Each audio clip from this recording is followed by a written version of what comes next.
الحمد لله نحمده ونستعينه ونستغفره ونؤمن به ونتوكل عليه ونعوذ بالله من شرور أنفسنا ومن سيئات أعمالنا من يهده الله فلا مضل له ومن يضلل فلا هادي له وأشهد أن لا إله إلا الله وحده لا شريك له وأشهد أن محمدا عبده ورسوله اللهم صل على محمد وعلى آل محمد كما صليت على إبراهيم وعلى آل إبراهيم إنك حميد مجيد اللهم بارك على محمد وعلى آل محمد كما باركت على إبراهيم وعلى آل إبراهيم إنك حميد مجيد رب اشرح لي صدري ويسر لي أمري واحلل عقدة من لساني يفقهوا قولي سبحانك لا علم لنا إلا ما علمتنا إنك أنت العليم الحكيم أما بعد فإن خير الحديث كتاب الله وخير الهدي هدي محمد صلى الله عليه وسلم وشر الأمور محدثاتها وكل محدثة بدعة وكل بدعة ضلالة وكل ضلالة في النار فأعوذ بالله من الشيطان الرجيم بسم الله الرحمن الرحيم قال الله تعالى في القرآن المجيد هو الذي أرسل رسوله بالهدى ودين الحق ليظهره على الدين كله ولو كره المشركون قابل صد احترام حاضرین مجلس محترم مکرم سامعین اکرام، ہر قسم کی تعریفات اس خالق مالک ارض و سماوات کے لیے اور لاکھوں کروڑوں درود و سلام آپ محمد مصطفیٰ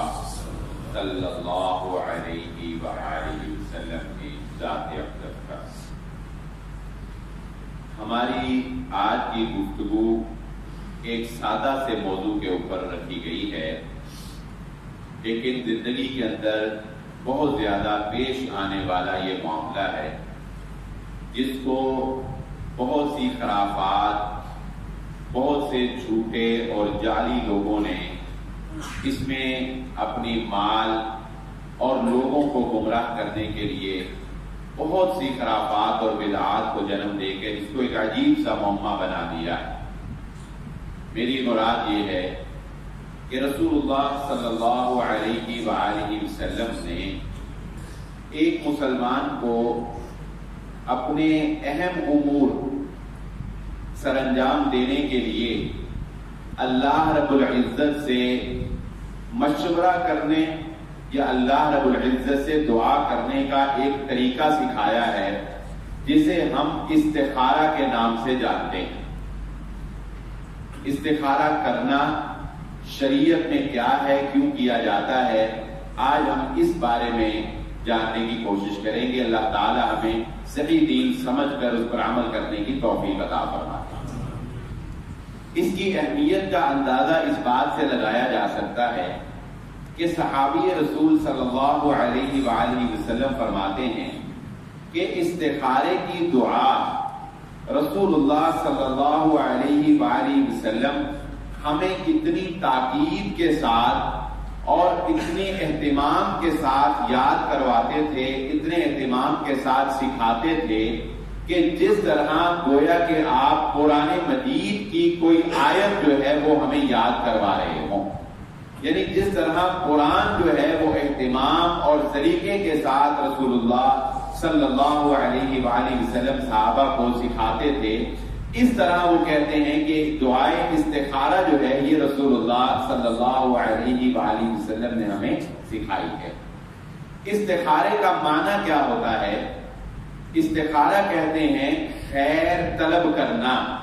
جس طرح آپ استغفار کا لفظ بولتے ہیں تو استغفار کا مطلب کیا ہوتا ہے؟ اللہ رب العزت سے بخشش طلب کرنا. اسی طرح آپ دعائے استسقاء بولتے ہیں تو استسقاء کا مطلب کیا ہوتا ہے؟ اللہ سے بارش طلب کرنا. تو یہ استفعال کے یعنی وزن پہ جب بھی کوئی صیغہ آتا ہے تو اس کے اندر طلب کرنے کا معنی پایا جاتا ہے. اللہ رب العزت سے خیر استخارہ، اللہ رب العزت سے خیر طلب کرنا، بھلائی طلب کرنا.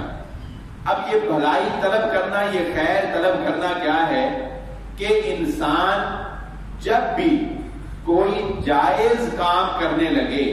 اپنا کوئی جائز معاملہ کرنے لگے، کوئی رشتہ کرنے لگے، کوئی کاروبار کرنے لگے، کوئی لین دین کرنے لگے، یا کوئی بھی اہم کام دنیا میں انسان کو روزانہ ہی تقریباً جو ہے وہ کوئی نہ کوئی کام جو ہے وہ سر انجام دینے ہی ہوتے ہیں، تو اللہ رب العزت سے اس کام کے کوشش کرنے کے بعد، یہ نہیں ہے کہ کوشش انسان بالکل نہ کرے، ہاتھ پہ ہاتھ دھرا رہے، نہیں، اسباب اختیار کرتا رہے، کوشش اس کام کے حصول کے لیے کرتا رہے، اور ساتھ ساتھ رسول اللہ صلی اللہ علیہ وآلہ وسلم کے بتائے ہوئے طریقے کے مطابق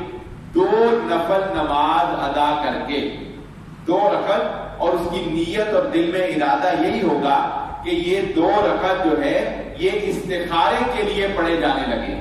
ایک ارادہ اور نیت جو ہے وہ انسان کو دل میں کرنی ہوتی ہے. زبان سے تو نیت کے کوئی بھی الفاظ نہ رسول اللہ صلی اللہ علیہ وسلم میں ثابت ہیں، اور نہ ہی ایسی کوئی نیت کرنا جو ہے یہ درست ہے. لیکن دل میں کیا نیت ہوگی، دل میں کیا ارادہ ہوگا کہ میں 2 رکعت جو ہے وہ استخارہ کرنے کی نیت سے پڑھنے لگا.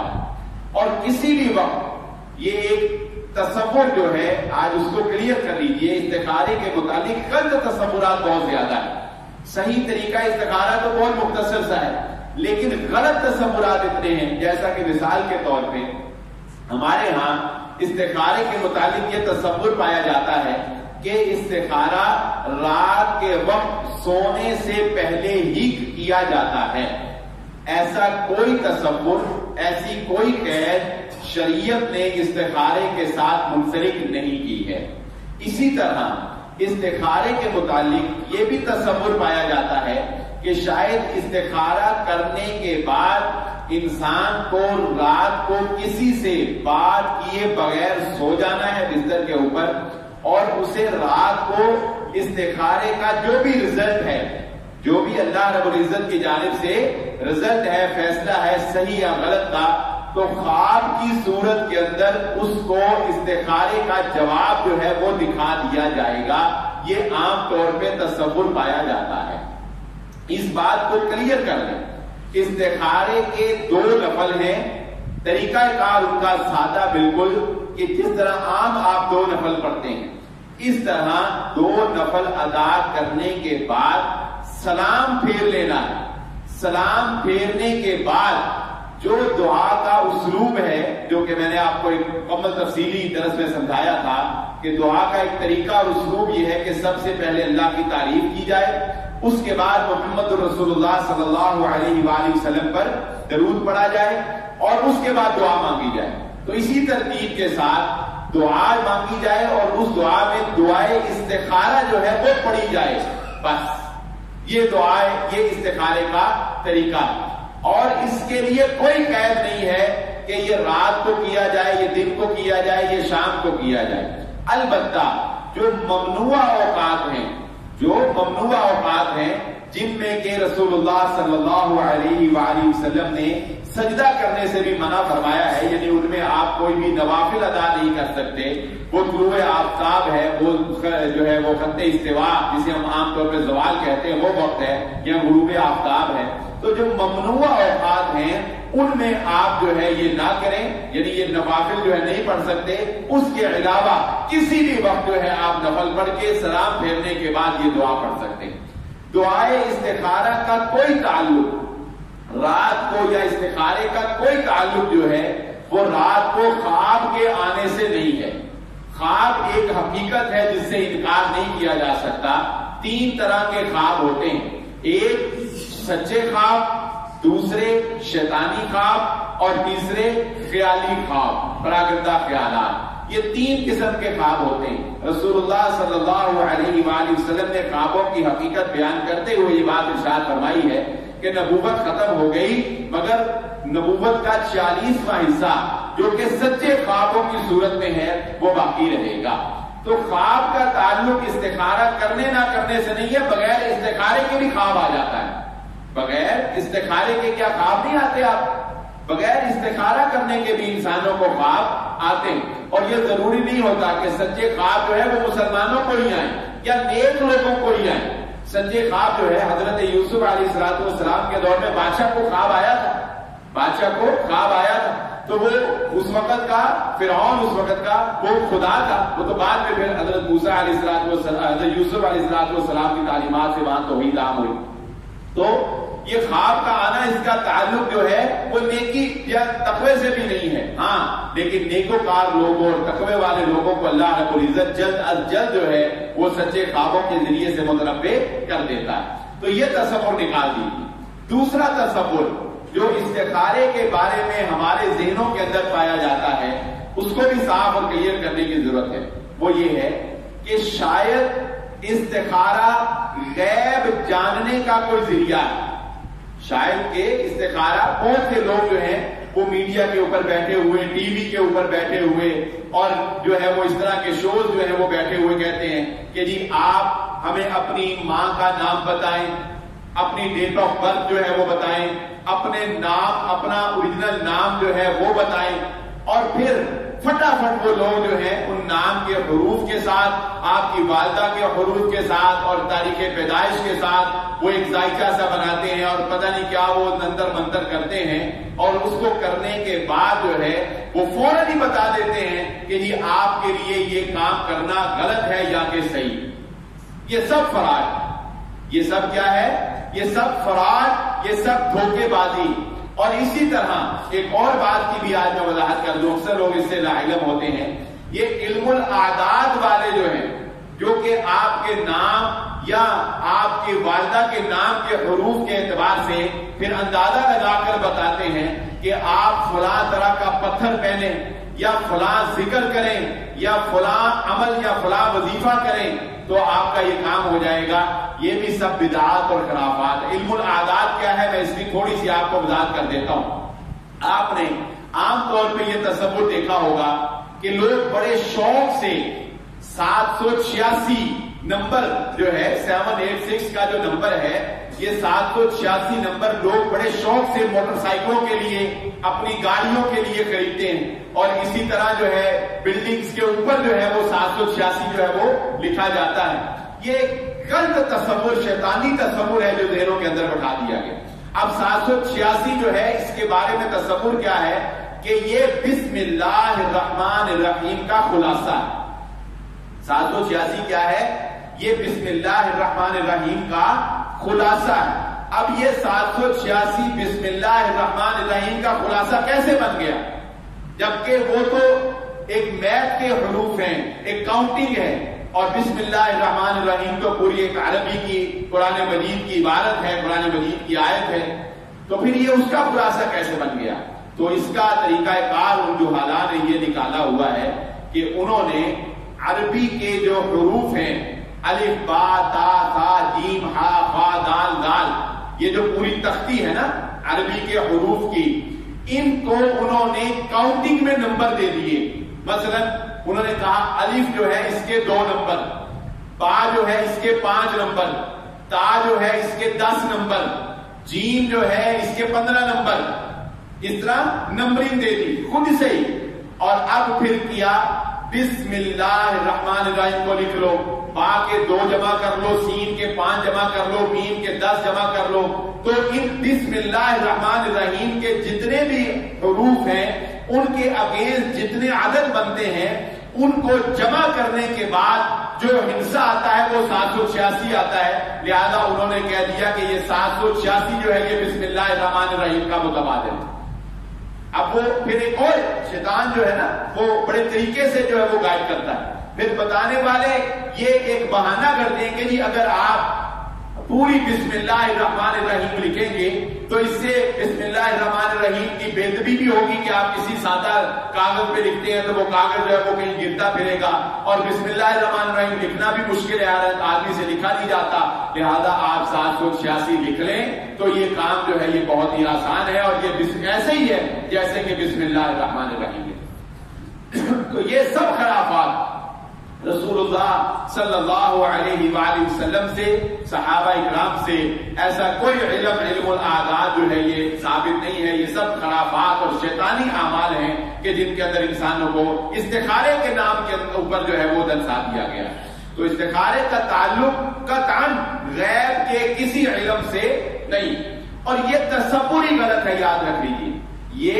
تصور ہی غلط ہے کہ انسان اپنے کسی کام اس کا ہو، اس کے متعلقہ ہو، اور وہ اپنے کسی کام کا استخارہ کسی دوسرے سے کروائے،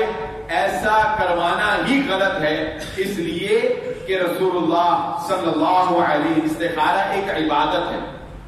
استخارہ ایک عبادت ہے، اور یاد رکھ لیجئے عبادت میں قیاس نہیں ہوتا، آپ کو عبادت اسی طرح کرنی ہوتی ہے جس طرح عبادت محمد الرسول اللہ صلی اللہ علیہ وآلہ وسلم سے ثابت ہو، جس طرح نبی صلی اللہ علیہ وآلہ وسلم نے سکھائی ہو۔ اللہ کے نبی صلی اللہ علیہ وآلہ وسلم نے قطعاً صحابہ اکرام کو یہ نہیں سکھایا کہ اپنے کام کا استخارہ کسی دوسرے سے کروا لیا جائے۔ اگر ایسا ہوتا تو صحابہ اکرام ضرور اپنے کام کا استخارہ کروانے کے لیے محمد رسول اللہ صلی اللہ علیہ وآلہ وسلم سے درخواست کرتے۔ اس لیے یہ بات نشین رکھ لیں کہ استخارہ کسی بھی کام کے متعلق وہی بندہ کرے گا جس سے کام متعلقہ ہے۔ مثلا ایک باپ نے اگر اپنے بچے کا رشتہ کرنا ہے تو یہ باپ کے متعلقہ کام ہے، لہذا باپ استخارہ کرے، ماں کا فیصلہ بھی اس میں شامل ہوتا ہے، لہذا ماں استخارہ کرے، اس لڑکے کی رائے بھی اس میں لی جاتی ہے، لہذا وہ لڑکا استخارہ کرے۔ یعنی جو آدمی بھی اس کام کے کرنے یا نہ کرنے میں شامل ہے اس کی رائے، اور وہ کام اس آدمی سے متعلق ہے، تو وہ بندہ جو ہے وہ استخارہ کر سکتا ہے، وگرنہ آپ کسی دوسرے سے کہہ کر چاہے کوئی کتنا ہی نیک کیوں نہ ہو استخارہ جو ہے وہ نہیں کروا سکتے۔ رسول اللہ صلی اللہ علیہ وآلہ وسلم سے اور صحابہ اکرام سے استخارہ کروانا جو ہے یہ قطعاً ثابت نہیں۔ یہ بات بھی ذہن نشین رکھ لیں کہ استخارہ کرنے کے لیے یہ کوئی ضروری نہیں ہے کہ آپ، یہ سنت طریقہ یہی ہے کہ آپ نے 2 نفل پڑھنے ہیں اور پھر دعا کرنی ہے، یہی سنت طریقہ ہے اور اسی طرح کرنا چاہیے۔ لیکن اگر کوئی ایسی مجبوری آن پڑی ہے کہ آپ نفل نہیں پڑھ سکتے، اگر کوئی ایسی مجبوری آن پڑی، آپ کسی ایسی جگہ پر ہیں جہاں آپ نے فوری طور پر فیصلہ کرنا ہے اور نفل پڑھنے کے لیے حالات نہیں سازگار، ماحول سازگار نہیں ہے، یا خواتین جو ہے وہ ایسی حالت کے اندر ہیں، ایام کے اندر ہیں، حیض کے اندر ہیں یا نفاس کے اندر ہیں، تو اب اس حالت میں وہ نفل تو نہیں پڑھ سکتی نا، لیکن انہوں نے اب کوئی فیصلہ کرنا ہے، اور اسی طرح آپ کسی ایسی جگہ کے اوپر ہیں، تو ایسی صورت کے اندر نفل پڑھے بغیر ہی آپ دعا پڑھ لیں، انشاءاللہ اللہ رب العزت مجبوریوں کو جانتا ہے، اللہ رب العزت مجبوریوں کو جانتا ہے، اور لا یکلف اللہ نفسا الا وسعها کے تحت وہ دعا پڑھ کے ہی اگر آپ کام کریں گے انشاءاللہ اللہ رب العزت اس کو آپ کا استخارہ ہی شمار فرمائے، کیونکہ ایک عذر آ گیا، ایک مجبوری آ گئی۔ لیکن افسوس تو یہ ہے کہ اگر یہاں پر ہم اپنا جائزہ لیں، اپنا تجزیہ کریں، تو یہاں جتنے میرے دوست احباب بیٹھے ہیں وہ شاید دعائے استخارہ زبانی پڑھ نہ سکتے، کیونکہ ہم سیکھتے نہیں، تو اگر کسی ایسی جگہ پر فوری فیصلہ کرنے کی ضرورت پیش آ جائے تو وہاں دعائے استخارہ یاد ہی نہ ہو تو کرنا کیا ہے؟ اس لیے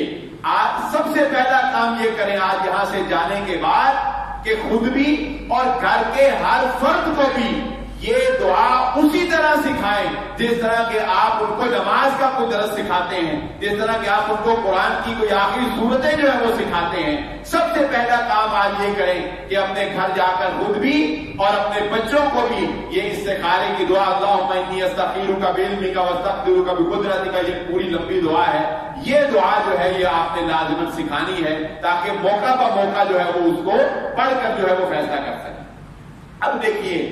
استخارے کی دعا کی اہمیت اتنی زیادہ ہے کہ بسا اوقات کسی معاملے کے بارے میں انسان کو یہ لگتا ہے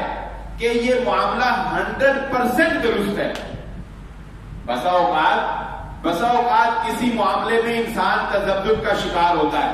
پتہ نہیں یہ صحیح ہے، پتہ نہیں یہ غلط ہے، پتہ نہیں لوگ اچھے ہیں، پتہ نہیں برے ہیں، پتہ نہیں کاروبار کروں گا چلے گا یا نہیں چلے گا، پتہ نہیں یہ زمین بکے گی نہیں بکے گی۔ بسا اوقات کوئی معاملہ ایسا ہوتا ہے جس کے بارے میں انسان کو یقین ہوتا ہے کہ یہ 100% درست ہے، نفع نظر آ رہا ہوتا ہے، فائدہ نظر آ رہا ہوتا ہے۔ عام طور پہ ایسے موقع پر انسان سستی کر کے کہتا ہے یار استخارے کی کیا ضرورت ہے، کام پکا ہی ہے،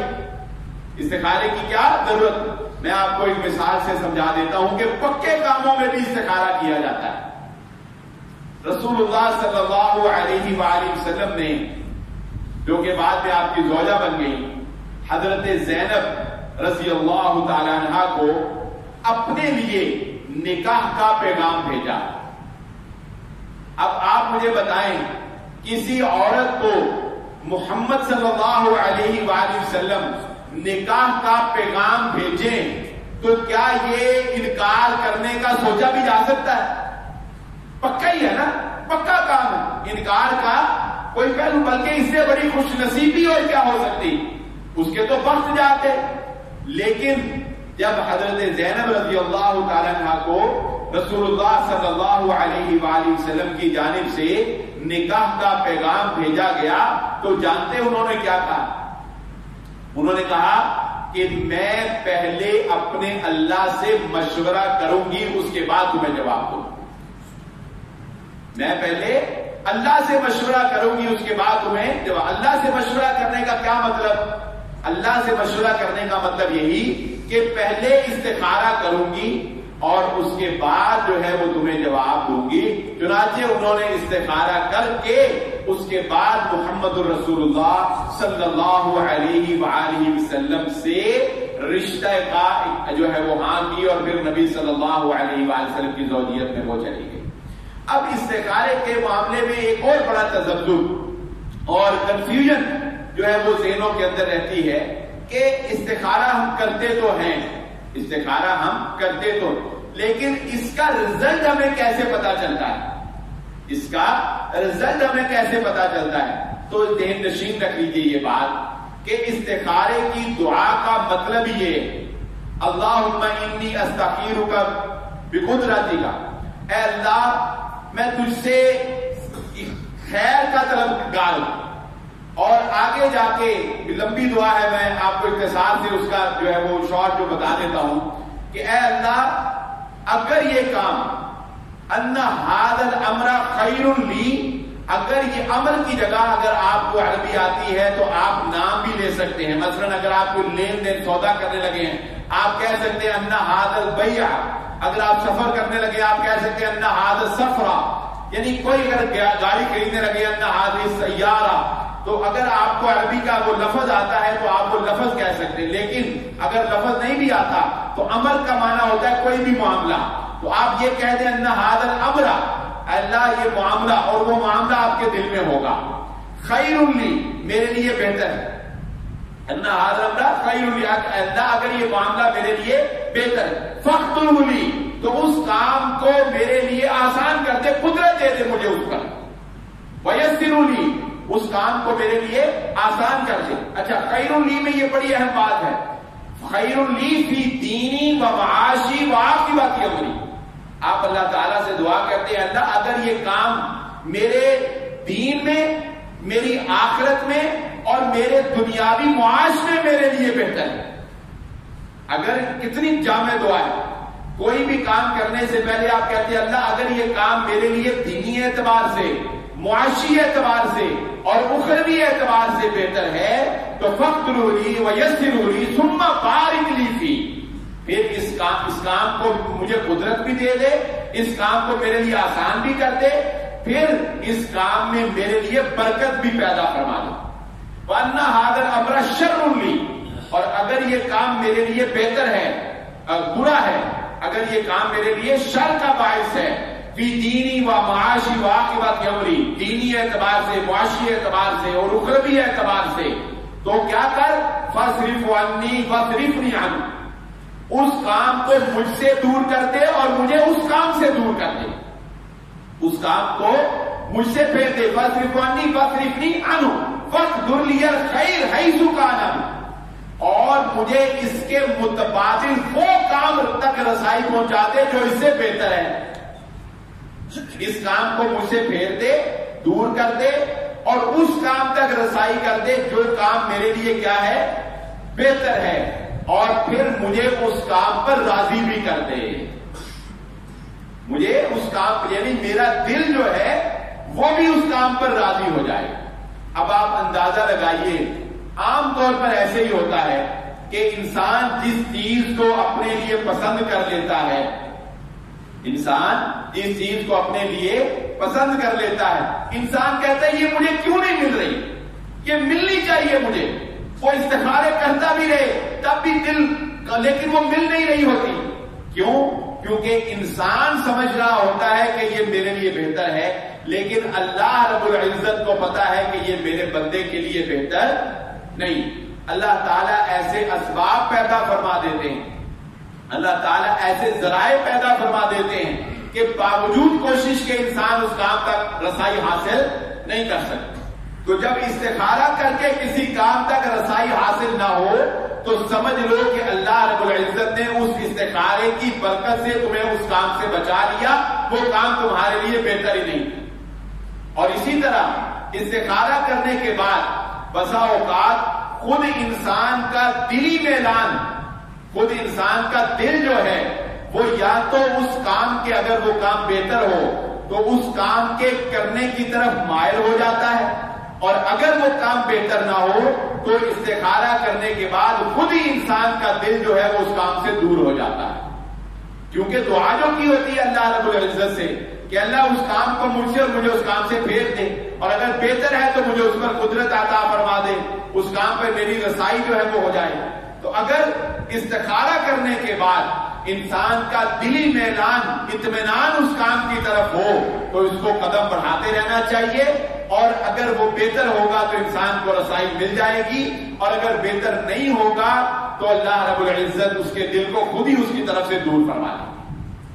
ایک اور اہم بات سمجھ لیجیے، جو آخر میں انسان اللہ رب العزت سے اس دعا کے آخر میں کہتا ہے کہ پھر مجھے اس کام پر راضی کر دے، اور وہ کیا ہے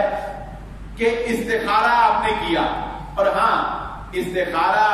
ضروری نہیں ہے کہ آپ کسی بھی کام کا استخارہ جو ہے وہ ایک مرتبہ کریں، اگر وہ کام نہیں ہو رہا یا اس میں ابھی مدت ہے، آپ ایک سے زائد مرتبہ روزانہ 3، 7، 10، 11 جب تک وہ کام نہیں ہوتا یا جب تک آپ کا دل جو ہے وہ اس پر مطمئن نہیں ہوتا تب تک آپ اس کام کو جاری رکھ سکتے ہیں۔ استخارہ کرنے یہ سب سے اہم کام، اور میں یہ سمجھتا ہوں کہ اس پر عمل کرنا بھی انتہائی مشکل ہے، اور اپنے آپ پر ایک بہت صبر کرنے کے بعد انسان یہ کام کر سکتا ہے جو اس دعا کے آخر میں بیان کیا گیا ہے۔ وہ کیا کہ آپ نے کسی کام کے کرنے کا ارادہ کیا، وہ کام کرنے کے ساتھ ساتھ آپ نے استخارہ بھی کرنا شروع کر دیا، اب وہ کام ہو گیا، اب وہ کام ہو گیا، اس کے بعد اگر آپ کی زبان پر یہ شکوہ آئے کہ مجھ سے غلطی ہو گئی تو سمجھ لیں کہ آپ کا اللہ رب العزت کی ذات پر یقین نہیں۔ کام آپ نے استخارہ کر کے کیا، استخارہ کر کے کیا، صحیح طریقے سے کیا، اور کام آپ کو مل بھی گیا، اور اس کے بعد اگر کوئی اونچ نیچ کی وجہ سے، اگر کسی اتار چڑھاؤ کی وجہ سے آپ یہ سوچنے لگ گئے اور مایوسی اپنے اوپر طاری کر دی کہ نہیں یہ مجھ سے فیصلہ درست نہیں ہوا، تو بھائی یہ فیصلہ آپ نے نہیں بلکہ آپ کے ساتھ اللہ رب العزت نے آپ کی مدد کی، آپ نے استخارہ کیا اور اللہ رب العزت کے ساتھ مشاورت کے بعد یہ فیصلہ ہوا، اس میں غلطی نہیں ہو سکتی۔ ہاں یہ ممکن ہے کہ آپ حقیقت سے واقف نہ ہوں، یہ ممکن ہے کہ آپ حقیقت سے واقف نہ ہوں، چنانچہ اس کام میں اپنا دل لگانے کی کوشش کریں، کیونکہ عام طور پہ ایسا ہوتا ہے جو کہ اللہ رب العزت نے قرآن مجید میں بھی ارشاد فرمایا عسیٰ ان تکرہوا شیئا، ممکن ہے اے انسان تیری عقل محدود ہے، تیری سوچ اور فکر محدود ہے، تو مستقبل کو نہیں دیکھ سکتا، ممکن ہے کہ کوئی کام بظاہر تجھے اس میں نقصان نظر آ رہا، کسی کام میں ذاتی طور پر آپ کو تجربہ بتاؤں، یہ عید کے دنوں کی بات، بڑی مجھے خوشی ہوئی سن کر جان کر، عید سے ایک دن پہلے کی بات، میرے قریبی دوست کا یہ واقعہ میں آپ کو سنا دیتا ہوں۔ 2 سال پہلے اس کی شادی ہوئی، اللہ کی قدرت ہے، 2 سال پہلے اس کی غلطی کسی کی بھی نہیں ہے، یہ نہ سمجھے کہ میں اس لیے سنا رہا ہوں کہ غلطی کسی کی، اللہ کی قدرت بتانے لگا ہوں۔ 2 سال پہلے اس کی شادی ہوئی، شادی کے 2 یا 3 ماہ بعد پتا چلا، رپورٹس کے بعد ڈاکٹر نے کہا کہ یہ لڑکا جو ہے یہ کبھی بھی باپ نہیں بن سکتا، اس کے اندر صلاحیت ہی نہیں ہے کہ باپ بن سکے۔ لڑکے والوں نے بہت حلم اور بردباری کا مظاہرہ کیا، اور انہوں نے لڑکی والوں نے جب یہ سنا تو انہوں نے اسی وقت خلا کا جو ہے وہ دعویٰ کر دیا، ان کا حق تھا، ہر عورت کا حق ہے، اگر مرد جو ہے وہ اسٹیپ لے سکتا ہے عورت بھی لے سکتی ہے، خلا کا دعویٰ کر دیا۔ تو لڑکے والوں نے کہا کہ موقع دیں، علاج کروائیں یا کچھ کریں، انہوں نے کہا جی نہیں ہم خلا لیں گے۔ قصہ مختصر کہ within 5 months جو ہے وہ ان کی خلا ہو گئی۔ اچھا اب آگے دیکھیں، اس لڑکے نے ایک بیوہ لڑکی سے جس کا ایک بیٹا تھا، ینگ تھی، ایکسیڈنٹ میں اس کا شوہر فوت ہو گیا، تو اس کا 3 سال کا بیٹا تھا، اس ارادے اور اس نیت سے کہ میرے تو اب اولاد ہونی نہیں ہے، تو لہذا ایک بیوہ عورت جس کا آلریڈی ایک بیٹا تھا اس کے ساتھ اس نے شادی کر لی کہ چلو اس کا بیٹا ہے ہم اس کی پرورش جو ہے وہ کریں گے، اس کے ساتھ جو زندگی گزار رہے ہیں۔ اور اللہ رب العزت نے عید سے 2 دن پہلے اس کا مجھے میسج آیا کہ بلال صاحب عقیقہ جو ہے کرنے کے لیے کیا وہ قربانی میں کیا جا سکتا ہے؟ میں نے کہا نہیں، کہتا اللہ رب العزت نے مجھے بیٹا عطا فرمایا، اور اس نے مجھے یہ کہا، اس نے کہا کہ ایسے لوگ تھے جو مجھے یہ کہہ کر گئے تھے کہ اگر یہ باپ بن جائے تو میں ڈاکٹری چھوڑ دوں گا، ایسے ڈاکٹر تھے جنہوں نے اتنے چیلنج سے یہ بات کی کہ اگر یہ باپ بن جائے تو میں ڈاکٹری چھوڑ دوں گا۔ وہ کہتا ہے ہم نے صبر کیا اور دعا کی، اللہ رب العزت نے اولاد سے نواز دی۔ تو بسا اوقات حقیقت کچھ اور نظر آ رہی ہوتی ہے، بات جو میں کر رہا تھا، بسا اوقات حقیقت کچھ اور نظر آ رہی ہوتی ہے، یہ تو آنکھوں دیکھا حال جو میں نے آپ کے سامنے بیان کر دیا، اللہ کی قدرت، اللہ کے فیصلے۔ تو بسا اوقات میاں بیوی کا آپس میں نہ بننا یہ مستقبل میں ان دونوں کے لیے خیر کا باعث بن جاتا ہے، مستقبل میں دونوں کا احساس ہو جاتا ہے، اور آنے والی زندگی میں دونوں کو غلطیاں نہیں دہراتے، اور دونوں جو ہے وہ بڑی خوش و خرم زندگی جو ہے وہ گزار رہے ہوتے ہیں۔ تو بہرحال کہنے کا مقصد کیا ہے کہ جب استخارہ کر کے کوئی کام کر لیا پھر وہ کام آپ کے لیے انشاءاللہ بہتر ہی ہے، چاہے بظاہر جو ہے انسان کو اس میں کوئی نقصان یا بظاہر جو ہے وہ انسان کو اس کے اندر کوئی خرابی جو ہے وہ نظر آ رہی ہو، لیکن اخروی اعتبار سے، معاشی اعتبار سے، دینی اعتبار سے وہ کام آپ کے لیے بہتر ہی ہوگا انشاءاللہ۔ اپنی گفتگو کا لب لباب اور خلاصہ جو ہے وہ میں آپ کے گوش گزار کر دیتا ہوں۔ سب سے پہلی بات یہ ذہن نشین رکھ لیں، استخارے کا طریقہ انتہائی آسان ہے۔ 2 رکعت نفل نماز جو کہ استخارے کی نیت سے ہی پڑھی جائے گی، ادا کرنے کے بعد سلام پھیرنے کے بعد دعائے استخارہ پڑھنا۔ دعائے استخارہ یا استخارہ کرنے کے لیے کسی وقت کی تعیین نہیں ہے،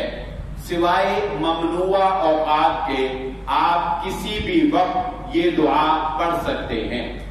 سنت طریقہ یہی ہے کہ 2 نفل پڑھے جائیں گے اور پھر دعا. لیکن اگر کوئی مجبوری ہے جیسے کہ خواتین کو حیض یا نفاس کی مجبوری اور اسی طرح مرد کو کوئی ایسی مجبوری، کوئی سفر یا کوئی ایسا معاملہ جس میں وقت کی قلت فوری فیصلہ کرنا ہو، تو صرف دعا پڑھ کر بھی اللہ رب العزت سے مانگ کر یہ فیصلہ جو ہے وہ کیا جا سکتا ہے.